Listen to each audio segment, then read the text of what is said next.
नमस्कार दर्शकों, देश में लोकसभा चुनाव के परिणाम आने में सिर्फ 19 दिन ही बचे हैं। इसी बीच सट्टा बाजार और ओपिनियन पोल का बाजार गर्म है। राजनीतिक विशेषज्ञ और राजनीति में चाह रखने वाले अपने अपने आधार पर सीटों का अनुमान लगा रहे हैं। एक तरफ जहां प्रधानमंत्री मोदी जी 400 पार का नारा लगा रहे हैं, वहीं देश में 11 राज्य और केंद्र शासित प्रदेश ऐसे हैं जहां पर बीजेपी अपना खाता भी नहीं खोल पा रही है। आइए चुनाव पर चर्चा इस खास प्रोग्राम में चर्चा करते हैं कि ये 11 राज्य और केंद्र शासित प्रदेश कौन से हैं। तो चलिए जानते हैं वो 11 राज्य और केंद्र शासित प्रदेश कौन कौन से हैं जहां पर बीजेपी का खाता नहीं खुल पा रहा है। तो जैसे कि हमारे साथ मौजूद है सर पुरुषोत्तम जी, तो हम इनसे जानते हैं कि वहां पर क्या कारण रहे हैं कि बीजेपी वहां पर अपना खाता नहीं खोल पा रही है। तो सर बताइए आप। देखो, बहुत सारी रिपोर्ट सामने आ रही हैं लगातार। अब चुनाव का जैसा आपने अपने इंटरव्यू में भी बताया, सिर्फ 19 दिन बचे हैं और देश के सामने दूध का दूध पानी का पानी ये हो जाएगा कि अगला प्रधानमंत्री देश का कौन होगा। क्या वो इंडिया गठबंधन से होगा या फिर वो एनडीए से होगा। यानी कि 4 जून को देश के सामने रिजल्ट्स आ जाएंगे। इसी बीच काफ़ी सारी रिपोर्ट, जैसे अगर आप सट्टा बाजार को आधार लें या फिर काफ़ी ऐसे सर्वे जो तेज़ी से वायरल हैं और लोग अपने अपने आधार पर अपने अपने आंकड़े आपको शेयर कर रहे हैं, बता रहे हैं। तो ऐसे 11 राज्य उन आंकड़ों के आधार पर हैं जो कंफर्म लगभग हो चुके हैं कि बीजेपी इन 11 राज्यों और केंद्र शासित प्रदेशों में अपना खाता नहीं खोल पा रही है। यानी कि बीजेपी को एक भी सीट यहाँ पर नहीं मिलेगी। आपने देखा होगा कि बीजेपी नेताओं हो या प्रधानमंत्री मोदी हो, वो 400 पार का नारा देते हैं बिल्कुल कि भाई 400 पार इस बार होने वाला है। लेकिन उस बीच भी कुछ ऐसे राज्य हैं जहां पर बीजेपी का शून्य आने वाला है, यानी कि वहां पर खाता भी नहीं खुलेगा। तो आज का वीडियो इसी टॉपिक पर है और इसी पर हम चर्चा करेंगे। सबसे पहले अगर हम बात करें केरल की, तो केरल में 20 सीट्स हैं लोकसभा की। और केरल का इतिहास अगर देखा जाए तो बीजेपी यहाँ पर कभी भी मजबूत नहीं थी और इस बार भी कुछ ऐसा ही देखने को मिल रहा है। सभी सर्वे को आधार लेके अगर हम बात करें तो यहाँ पर इंडिया गठबंधन 19 सीटें जीतता हुआ दिख रहा है और 1 सीट सीपीएम के खाते में जा रही है। बीजेपी का यहाँ पर खाता भी नहीं खुल रहा है, यानी कि बीजेपी के खाते में 0 सीट आ रही है। सर नेक्स्ट स्टेट की तरफ बढ़ते हैं। बताइए सर वो कौन सा स्टेट है जहां पर बीजेपी अपना खाता नहीं खोल पा रही है और क्या समीकरण है वहां के।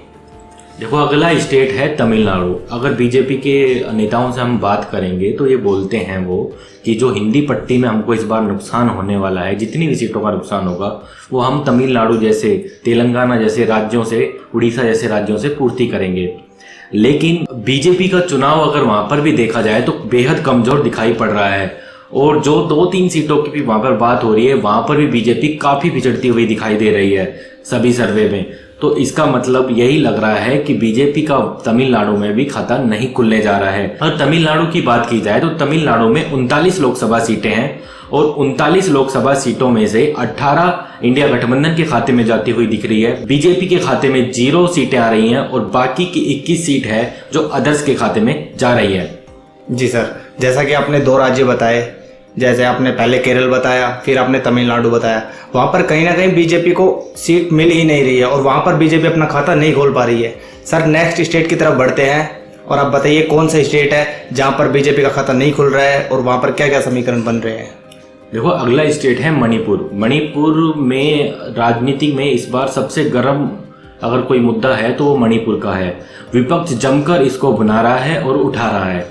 मणिपुर का मुद्दा आज का नहीं है, पिछले जब से वहाँ पर हिंसा शुरू हुई तब से लोकसभा हो, राज्यसभा हो या फिर अब चुनाव में हो, भारत जोड़ो न्याय यात्रा की शुरुआत भी वहीं से हुई। तो इस प्रकार अलग अलग प्रकार से विपक्ष ने इस मुद्दे को और भी गर्म किया। तो इसका इम्पैक्ट साफ साफ मणिपुर में होता हुआ दिख रहा है और मणिपुर में 2 लोकसभा सीटें हैं और दोनों की दोनों इंडिया गठबंधन के खाते में जाती हुई दिख रही है और बीजेपी के खाते में यहाँ पर 0 सीट आती हुई दिख रही है। अभी तक मैंने ऐसे 3 राज्य आपको बता दिए जहाँ पर बीजेपी खाता नहीं खोल पा रही है। पहला था केरला, दूसरा था तमिलनाडु और तीसरा है मणिपुर। जैसा कि सर आपने मणिपुर के बारे में बताया, वहां पर विपक्ष मुद्दे को भुना रहा है। सर मैं नेक्स्ट ऐसे ही राज्य की बात करना चाहूंगा, पंजाब की, जहां पर किसानों का पीएम मोदी के प्रति गुस्सा देखने को मिला था। वहां पर क्या समीकरण बन रहे हैं, वहां पर बीजेपी का खाता क्यों नहीं खुल रहा, क्या कारण है सर, दर्शकों को बताइए एक बार आप। अगला जो स्टेट है वो है पंजाब। पंजाब के नतीजे इस बार शायद बीजेपी को चौंका सकते हैं। पंजाब एक ऐसा राज्य है जहां पर बीजेपी 1 या 2 सीटें जीतती आई है पहले, लेकिन अब इस बार ऐसे समीकरण बन रहे हैं कि किसान आंदोलन का गुस्सा लोगों में दिख रहा है। गांव में बीजेपी नेताओं को खदेड़ा जा रहा है, घुसने नहीं दिया जा रहा। उसका इम्पैक्ट अब सर्वे में भी दिखाई देने लगा है। वहां पर 13 लोकसभा सीटें हैं और 13 लोकसभा सीटों में से 13 की 13 इंडिया गठबंधन के खाते में जाती हुई दिखाई दे रही है और बीजेपी के खाते में यहाँ पर 0 सीट आ रही है। जी सर, जैसा कि आपने बताया कि पंजाब में 13 लोकसभा सीटें, वहां पर बीजेपी कहीं ना कहीं पहले 2 सीटें तो ले पा रही थी, इस बार वो 2 सीटें भी उनको नहीं मिल पा रही है।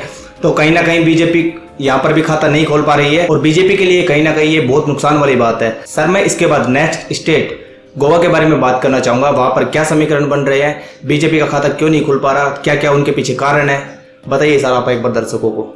देखो, अगला स्टेट है गोवा। गोवा में 2 लोकसभा सीटें हैं और दोनों की दोनों इंडिया गठबंधन के खाते में जाती हुई दिखाई दे रही हैं। बीजेपी यहाँ पर भी अपना खाता नहीं खोल पा रही है और बीजेपी के लिए ये भी बहुत बड़ा अपसेट होने जा रहा है। सर मैं नेक्स्ट स्टेट मिजोरम के बारे में बात करना चाहूंगा। मिजोरम में किस प्रकार का चुनाव देखे जा रहे हैं, वहां पर बीजेपी का खाता क्यों नहीं खुल पा रहा है और वहां पर क्या चुनावी समीकरण बन रहे हैं, आप एक बार सर दर्शकों से बताइए अपने विचार। देखो, मिजोरम मणिपुर से सटते हुए नॉर्थ ईस्ट राज्य है ये, और मणिपुर जैसे हिंसात्मक मुद्दे का प्रभाव कहीं ना कहीं इन राज्यों पर भी पड़ता हुआ दिखाई दे रहा है। चाहे इन राज्यों में एक ही लोकसभा सीटें हों, लेकिन ये बीजेपी के खाते में आती हुई नहीं दिखाई दे रही है और बीजेपी यहाँ पर भी अपना खाता नहीं खोल पा रही है। ये एक सीट इंडिया गठबंधन के खाते में जा रही है। यानी कि मिजोरम की बात करें तो मिजोरम में 1 लोकसभा सीट है, 1 इंडिया गठबंधन के खाते में जा रही है, बीजेपी के खाते में 0 जा रही है।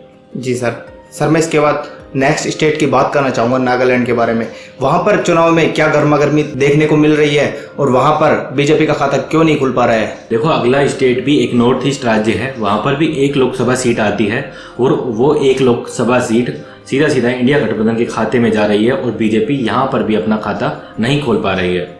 इसके बाद सर मैं केंद्र शासित प्रदेश कश्मीर के बारे में बात करना चाहूँगा। वहाँ पर बीजेपी को क्यों सीट नहीं मिल पा रही है, वहां पर बीजेपी को क्यों नुकसान झेलना पड़ रहा है, आप सर दर्शकों से अपने विचार साझा कीजिए।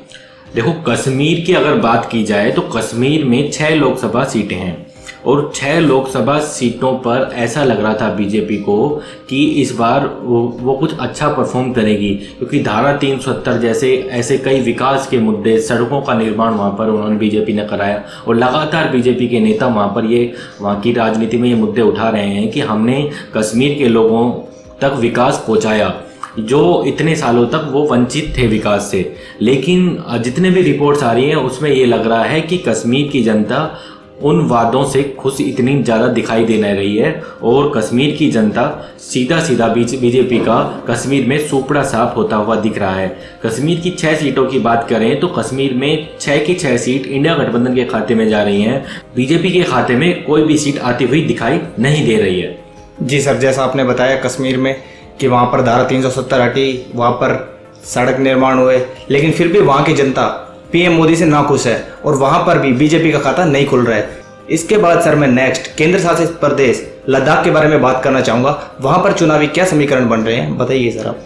देखो, लद्दाख में 1 लोकसभा सीट है और आपने देखा होगा अभी सोनू वांगचुक जैसा एक मुद्दा काफ़ी गर्म हुआ था। उनके आंदोलन की वजह से उन्होंने अनशन किया था और बाकायदा ये वहाँ पर बहुत ज़्यादा ये गर्म हो चुका है ये मुद्दा वहाँ पर लोकल में, जिसका प्रभाव साफ साफ बीजेपी को नुकसान होता है यहाँ पर दिख रहा है। और लद्दाख जैसे पहले कश्मीर का ही हिस्सा था, बाद में इसको अलग से टेरिटरी बनाया गया है और यहाँ पर 1 ही लोकसभा सीट है और ये भी इंडिया गठबंधन के खाते में जाती हुई दिखाई दे रही है और बीजेपी का यहाँ पर भी खाता नहीं खुल रहा है।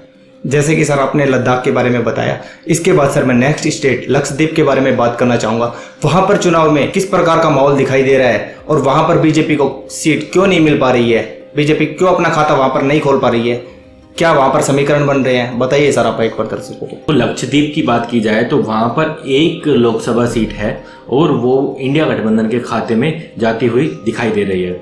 जैसे कि हम 10 राज्य के बारे में बात कर चुके हैं, अब हम 11वें और लास्ट राज्य के बारे में बात करने वाले हैं, पुडुचेरी के बारे में। वहां पर क्या चुनावी समीकरण बन रहे हैं सर, दर्शकों से आप अपने विचार साझा कीजिए। देखो, अगर अंतिम राज्य की बात की जाए तो अंतिम राज्य है हमारा पुडुचेरी और पुडुचेरी में सिर्फ 1 लोकसभा सीट है और ये भी इंडिया गठबंधन के खाते में जाती हुई दिखाई दे रही है और बीजेपी का यहाँ पर भी खाता खुलता हुआ नहीं दिखाई दे रहा है। अगर मैं वापस से एक लाइन में 11 के 11 राज्य और केंद्र शासित प्रदेशों की बात करूं जहां पर बीजेपी का खाता भी नहीं खुल रहा है, तो वो पहले था केरला, फिर उसके बाद थी तमिलनाडु, उसके बाद मणिपुर, फिर था पंजाब, फिर था गोवा, फिर था मिजोरम, उसके बाद था नागालैंड, फिर था कश्मीर, उसके बाद था लद्दाख, उसके बाद था लक्षद्वीप और उसके बाद था पुडुचेरी। कुछ सर्वे ऐसे आ रहे हैं जहां पर एक राज्य और एक केंद्र शासित प्रदेश ऐसा है जो बीजेपी को काफी चौंका सकता है, जहां पर बीजेपी का चुनाव जीतने का प्रतिशत का लगभग 100% था, वहां पर भी बीजेपी का खाता हो सकता है कि ना खुले। पहला स्टेट है हरियाणा। हरियाणा में भी किसान आंदोलन और या महिला पहलवानों के साथ जो अपमान हुआ, गुस्सा साफ दिखाई दे रहा है। वहां पर जितने भी सर्वे आ रहे हैं उसमें ये तो कहा जा रहा है कि वहां पर 8 सीटें इंडिया गठबंधन जीतेगा, 2 ही सीट बीजेपी जीत पाएगी। लेकिन ऐसे भी कुछ समीकरण बन रहे हैं कि उन 2 सीट पे भी कड़ी टक्कर है और वो 2 सीट भी इंडिया गठबंधन के खाते में जा सकती हैं। और जहां पर बीजेपी 2014 में 10 सीटें जीती थी, 2019 में भी 10 सीटें जीती थी, अब की बार ऐसा हो सकता है कि 2024 में हरियाणा में भी बीजेपी का खाता ना खुले, ऐसा संभव है। दूसरा स्टेट है दिल्ली। दिल्ली के कुछ चुनावी समीकरण ये आ रहे हैं कि दिल्ली में भी इस बार ऐसा संभव है कि बीजेपी का खाता ना खुले। वैसे अगर जितने भी रिपोर्ट्स आ रही हैं उसमें यह बताया जा रहा है कि इंडिया गठबंधन के खाते में 4 से 5 सीटें आने वाली हैं और 2 से 3 सीटें बीजेपी के खाते में जा रही हैं।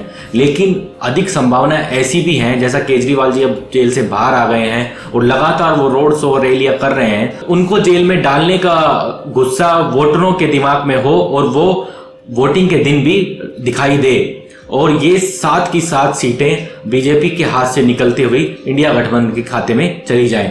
ये 2 राज्य हैं जहां पर संभावना ऐसी बन रही है। अगर ये संभावना ऐसी हुई तो मैंने अगर मगर दोनों की राजनीति आपको बता दी है यहाँ पर क्या है, लेकिन 11 जो आपको ऊपर के राज्य बताए हैं उनमें समीकरण कुछ ऐसे ही रहने वाले हैं, वहां पर बीजेपी का खाता नहीं खुलने जा रहा है।